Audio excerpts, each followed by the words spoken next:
സാക്ഷാത് പരബ്രഹ്മ തസ്മൈ ശ്രീ ഗുരവേ നമഃ. ഓം ശ്രീ സായിരാം. സ്വാമിയുടെ കോളേജിൽ പഠിക്കുന്ന ഒരു യുവാവ് പ്രശാന്ത നിലയത്തിൽ തന്നെ അദ്ദേഹത്തിന് ജോലിയും കിട്ടി. ഒരിക്കൽ അദ്ദേഹത്തിൻ്റെ മാതാപിതാക്കൾ പർത്തിയിലെത്തി. അവർ ഒരുമിച്ചിരുന്ന് ഭക്ഷണം കഴിക്കുന്ന സമയത്ത് പെട്ടെന്ന് ഗ്രഹനാഥന് ഹാർട്ട് അറ്റാക്ക് ഉണ്ടായി. അദ്ദേഹത്തെ ഉടൻ തന്നെ ഭഗവാന്റെ ജനറൽ ആശുപത്രിയിൽ എത്തിച്ചു. പിന്നീട് അവരുടെ നിർദ്ദേശപ്രകാരം സൂപ്പർ സ്പെഷ്യാലിറ്റി ആശുപത്രിയിലേക്ക് മാറ്റി. അപ്പോൾ സമയം രാത്രി 10 മണി. പരിശോധനകൾക്ക് ശേഷം ഡോക്ടർമാർ പറഞ്ഞു, താങ്കളുടെ പിതാവിൻ്റെ നില വളരെ ഗുരുതരമാണ്, എന്തും എപ്പോൾ വേണമെങ്കിലും സംഭവിക്കാം. അത് കേട്ട് യുവാവ് തകർന്നുപോയി. പിന്നത്തെ ഒരൊറ്റ ചിന്തയേ ഉണ്ടായിരുന്നുള്ളൂ, എങ്ങനെയെങ്കിലും ഭഗവാനെ വിവരമറിയിക്കണം. അതിനായി കാത്തിരുന്നു. പിറ്റേ ദിവസം രാവിലെ ദർശനത്തിനെത്തി. ഭഗവാന്റെ കാർ പോർട്ടിക്കോയിലെത്തി. കാറിൻ്റെ ഡോർ തുറന്നതും അദ്ദേഹം ഓടിച്ചെന്ന് ഭഗവാന്റെ പാദങ്ങളിൽ പിടിച്ച് കേണു.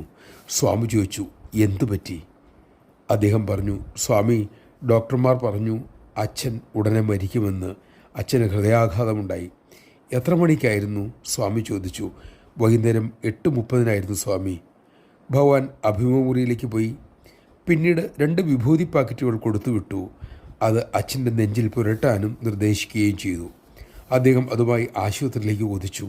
സ്വാമി പറഞ്ഞതുപോലെ തന്നെ കാര്യങ്ങളെല്ലാം ചെയ്തു. മെല്ലെ മെല്ലെ രോഗിയുടെ നില മെച്ചപ്പെട്ടു തുടങ്ങി. ആർക്കും പ്രതീക്ഷിക്കാത്തതായിരുന്നു ആ സംഭവവികാസങ്ങൾ.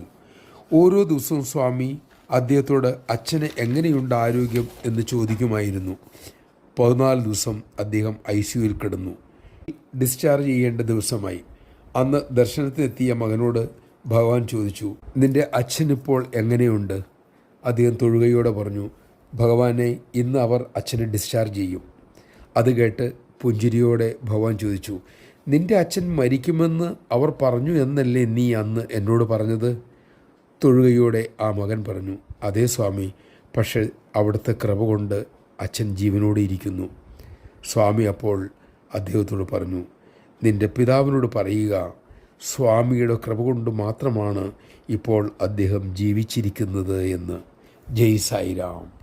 അതെ, നമ്മൾ ഓരോരുത്തരും ഇന്നത്തെ രീതിയിൽ ജീവിച്ചിരിക്കുന്നത് അവിടുത്തെ കൃപ കൊണ്ട് മാത്രം. ആ തിരിച്ചറിവ് നമുക്കുണ്ടാകാനായി സ്വാമി തന്നെ നമ്മെ അനുഗ്രഹിക്കട്ടെ.